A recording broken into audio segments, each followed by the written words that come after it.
Mes chers concitoyens, mes chers amis, voilà que nous en sommes au 4e jour après le second tour des élections législatives. J'avais écrit après le premier tour une déclaration qui s'intitulait « Pour une nouvelle libération » et après le second tour une nouvelle déclaration qui s'intitulait « Par de là les faux monnayeurs et les va-t-en-guerre » en soulignant que personne n'avait affronté les intérêts de l'oligarchie financière en son cœur. Où en sommes-nous depuis ? Eh bien, le président de la République vient d'écrire une lettre aux Français en les appelant à former une majorité solide. Une majorité solide, on croit rêver, après ce que lui-même a déclenché. On savait qu'Emmanuel Macron est un joueur de poker, même s'il savait jouer au poker avec nos vies. Mais on sait maintenant qu'il est mauvais joueur. Et que, mauvais joueur, il propose ce qui est impossible. Et peut-être qu'il le propose parce qu'il sait que c'est impossible, espérant régner sur encore plus de chaos. Nous avons son propre parti, ce bloc central qui ne sait même plus où est son centre. Les uns vont voir Marine Le Pen comme Édouard Philippe, d'autres... Il a été la voir depuis longtemps. D'autres vont voir à droite, à gauche, d'autres veulent former un groupe dissident. Bref, le bloc central éclate de tous côtés contre le nouveau Front populaire. Il est à la recherche, pas de Godot, comme dans la pièce de théâtre, mais il est à la recherche d'un Premier ministre et n'en trouve pas. Avec les uns et les autres qui se chamaillent, les socialistes disent « nous serons le groupe le plus important, plus que les insoumis ». Parce qu'on essaye de voler ici un divers gauche, de prendre ici quelqu'un des Outre-mer, on vole des Outre-mer aux communistes, bref. Des mœurs de la 4e République, mais dans un état encore beaucoup plus grave de la situation dans laquelle on se trouve. Quant au Rassemblement national, il fait son métier, c'est-à-dire qu'il est le meilleur de lui-même quand il se tait, quand il ferme sa gueule. Parce que dans ce cas-là, les gens se font des illusions sur lui. Et aujourd'hui, Bardella se fait nommer président d'un nouveau groupe au niveau européen, et Marine Le Pen attend que l'échec nécessaire, inéluctable, d'un nouveau gouvernement, parce qu'il ne pourra pas échapper à l'austérité sociale. Il ne pourra pas y échapper, parce qu'il est pris dans le filet du financier. Et elle pense qu'elle pourra bénéficier comme apparaissant comme une opposition. Donc on est dans une situation qui paraît, si on la voit à courte vue, qui paraît insoluble au niveau des politiques. Parce que pour ces politiques-là, oui, je pense qu'avec eux, il n'y a pas de solution. Alors, j'espère toujours, on peut espérer toujours qu'on peut inspirer quelqu'un qui aura un sursaut de raison, mais je ne crois pas. Alors, je me penche vers les syndicalistes. Et je me penche vers Sophie Binet, qui est la secrétaire générale de la CGT. Je dis, qu'est-ce qu'elle propose ? En tant que syndicaliste, elle propose le SMIC à 1 600 €. C'est mal ou c'est bien ? C'est bien. Les Français qui gagnent peu gagnent beaucoup trop peu. Et elle propose que tous les autres salaires progressent, parce que c'est très bien, il y a un rapport de la CGT sur ça, que si le SMIC progresse sans que les autres salaires progressent, le pouvoir d'achat des autres salaires s'abaissera. Donc elle ne le veut pas, elle veut que tous les salaires progressent. C'est très bien. Il faut des salaires élevés qui contraignent les industriels à des investissements de pointe dans les secteurs les plus avancés. Elle veut indexer les salaires sur les prix, pour protéger contre l'inflation. Oui, c'est légitime. Elle veut aussi des services publics, qu'on retrouve le service public, qu'on retrouve dans l'éducation, l'école, qu'on retrouve la recherche, qu'on retrouve la santé, les EHPAD, les hôpitaux. C'est tout à fait légitime et nécessaire. Et enfin, elle veut abolir la réforme des retraites, qui a été un outrage, indépendamment de la valeur ou pas de la valeur de la chose, un outrage infligé aux travailleurs. Alors, on se dit, voilà, cela se comprendrait. Mais il faut bien voir autre chose. C'est que la plupart de ces syndicalistes sont passés par consentement sous les fourches codines des institutions européennes. Et qu'il y a pour eux tous, y compris même pour la CGT, cette vision d'une Europe sociale, le fantasme d'une Europe sociale. Je dirais que beaucoup d'entre eux sont passés par l'étui.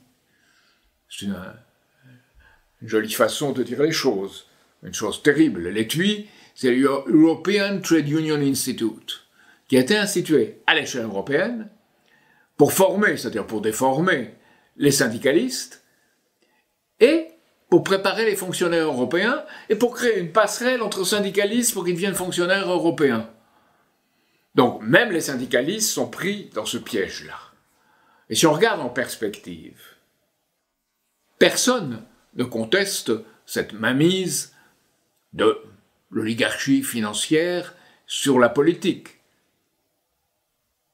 Souvent, on ne le comprend pas comme cela, mais on voit bien, et beaucoup commencent à le pressentir ou à le sentir dans le peuple, que cette oligarchie financière a intérêt à la guerre, parce qu'elle a produit une bulle de tout, dans tous les secteurs financiers de spéculation, et elle a besoin d'aller piller ailleurs qu'en elle-même. D'où la guerre, d'où l'économie de guerre de M. Macron. D'où un système qui porte en lui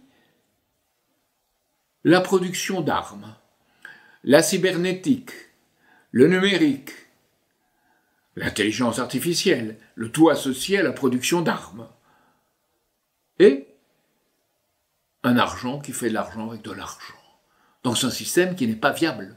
Et tous en sont prisonniers, parce que personne ne le conteste. Tous sont prisonniers de cette organisation, tous par consentement implicite ou explicite, collaborateurs ou aveugles. Tous.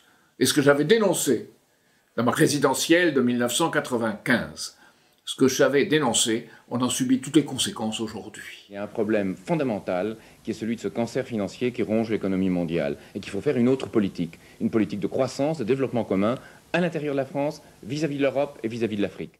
Et je représente de ce point de vue, avec mes amis, avec tous ceux qui ont pensé dans cette direction, une légitimité par rapport à la nécessité politique d'aujourd'hui. Alors, beaucoup se demandent dans ce cas-là, c'est la question qu'on se pose, que j'entends partout, mais où va l'argent? Où va l'argent? Bruno Le Maire a endetté la France entre 2017 et aujourd'hui de plus de 1000 milliards. Où est passé cet argent? Eh bien, d'abord, c'est de la fausse monnaie. C'est l'argent qui ne va pas à la production, qui ne va pas au secteur public, qui ne va pas au service public. C'est l'argent qui va à l'argent pour maintenir des revenus. Et on joue avec les taux d'intérêt pour le faire. C'est ce qui s'appelle une économie monétaire qui est antiproductive. Et je me bats, moi, pour une économie de la production réelle de biens. Ensuite, évidemment, comme il y a des conséquences sociales à cette politique-là, on compense. On donne des subventions aux entreprises. Alors, c'est les plus grosses, c'est du CAC 40 qui en profitent, mais ça permet de survivre aux PME, aux petites et moyennes entreprises, aux petites et moyennes industries. Et on donne des allocs pour ceux qui a peine à vivre, qui sont dans le survivre. Et on essaie de cette façon de maintenir les choses. Donc, de l'argent qui va à l'argent, de la fausse monnaie, des allocs, des subventions, et enfin, lorsqu'on cherche la ressource, les sociétés du CAC 40, qui soi-disant sont françaises, elles ont peut-être leur siège en France, mais BlackRock, Vanguard, State Street, toutes ces organisations-là, et d'autres encore, mais ce sont les principales, qui détiennent entre 2 et 10% de ces sociétés-là, donc, qui ne sont plus réellement françaises en ce qui concerne l'influence au sein de cette société. Et en outre, ces sociétés font 80% de leur chiffre d'affaires, et sans doute plus de leurs bénéfices, à l'extérieur de la France. Donc voilà ce qu'est la véritable délocalisation du financier. Et les grandes fortunes, prendre aux riches. Ben, les riches, ils sont partis. Ils sont déjà partis. Ils ont placé leur argent grâce à l'acte unique de 1986, que j'étais pratiquement le seul à condamner. Libre circulation des capitaux, on place ces capitaux là où il y a le moins de risque fiscal et là où on est le plus tranquille face aux autorités. Donc, on accepte, et même on l'encourage, la désindustrialisation de la France, ces entreprises sans usine dont on parlait à une époque. Alors, voilà où nous en sommes. Alors, évidemment, réagir. C'est dire, toutes ces exigences des syndicats sont justes. Mais comment assurer qu'elles puissent être tenues? Parce que dans la configuration actuelle, ces promesses ne peuvent pas être tenues. Parce qu'on n'a pas le pouvoir d'y répondre. On n'a pas le pouvoir de les tenir. Il est ailleurs, ce pouvoir. Alors, il faut, au niveau de là où les choses se décident, avoir une autre politique. Et c'est ça essentiellement que nous défendons en France depuis plus de 30 ans, depuis l'élection de 1995 au moins, très clairement en ce qui me concerne. On pourra réécouter ce que j'ai dit à cette époque-là, cela confirme tout à fait le diagnostic que je faisais. Qu'est-ce qui arrive? C'est que, peu à peu dans le monde, s'élève un front de résistance. Ce sont les BRICS, c'est l'Organisation de coopération de Shanghai, c'est l'Union économique eurasiatique. C'est tous ces gens qui ont une idée simple derrière ce qu'ils font. Ils ne veulent plus être pillés par le système financier.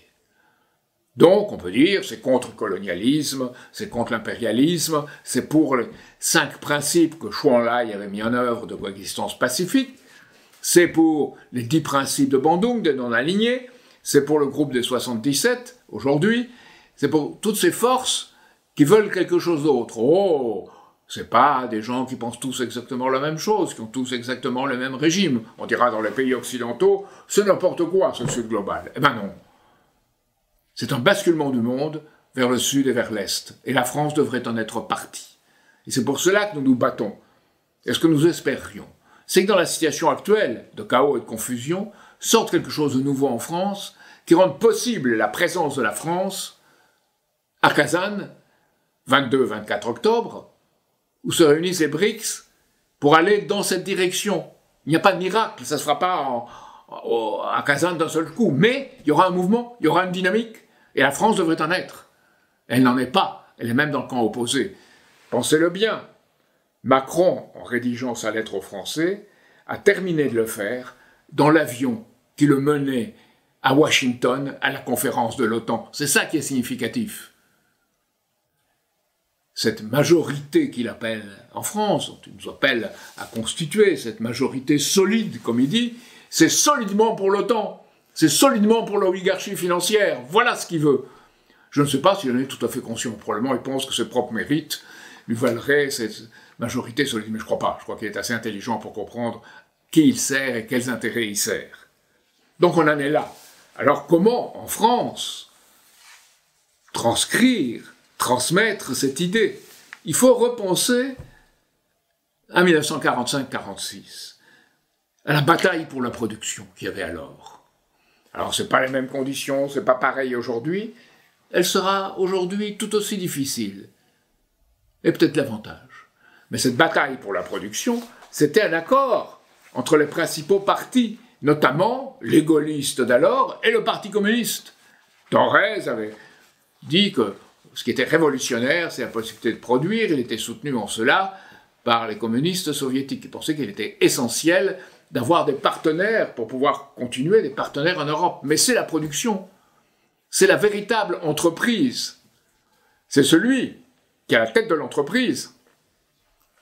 Évidemment, tout n'est pas parfait. Il y a une oppression sociale à l'intérieur de l'entreprise, peut-être. Mais on est pour la production, en tout cas. Et c'est Michelin, c'est Peugeot à l'époque. C'est pas du tout les banques aujourd'hui, les grandes banques, les banques d'affaires, hein. Je ne parle pas de la banque du coin qui gère vos dépôts et vos crédits. Non, les grandes banques à l'échelle internationale et les sociétés de gestion, BlackRock, etc., eux traitent les êtres humains comme des pions. Vous voyez, même Michelin aujourd'hui est obligé de dire il faut faire un peu plus de SMIC, il faut faire un salaire décent Eux non, eux s'en fichent. Et ce capitalisme financier est prédateur, destructeur, pas seulement à l'échelle internationale, mais chez nous, où il encourage toutes sortes de dévoiements. Pourquoi pensez-vous qu'il y a le trafic de drogue en France? Pourquoi pensez-vous qu'il y a une telle consommation de drogue? Pourquoi pensez-vous qu'on fascine nos enfants, et nos petits-enfants, sur les écrans? C'est parce qu'on veut créer une accoutumance à un service d'un système. Alors, il y a les armes de la séduction. Il y a un communiste qui s'appelait Kluskar, qui l'avait bien décrit il y a une trentaine d'années. Il y a les armes de l'exploitation à l'intérieur des entreprises. Le niveau bas du SMIC actuel en est un exemple. 1 390 €, qu'est-ce que c'est? Il y a l'exclusion. On exclut de plus en plus des gens dans des niches à pauvreté. Des gens qui survivent à peine. Certains disent il faut les mettre dans une économie et dans une vision du virtuel, et là, ils se tiendront tranquilles. C'est-à-dire qu'ils seront dans la misère, mais pourront avoir un portable sur lequel regarder des images. Et enfin, il y a aujourd'hui la répression. Et là, on y vient.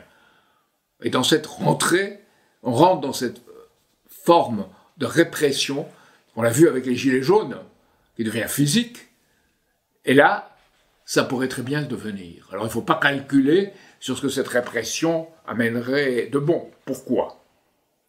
Ou de mauvais. Ou que, réagissant, le peuple dirait « on refuse cette répression, donc on bâtit quelque chose de meilleur ». Ben non, pourquoi? Parce qu'on a détruit la base de l'éducation. On a détruit l'éducation, qui est l'éducation des pouvoirs créateurs de l'être humain, à l'école.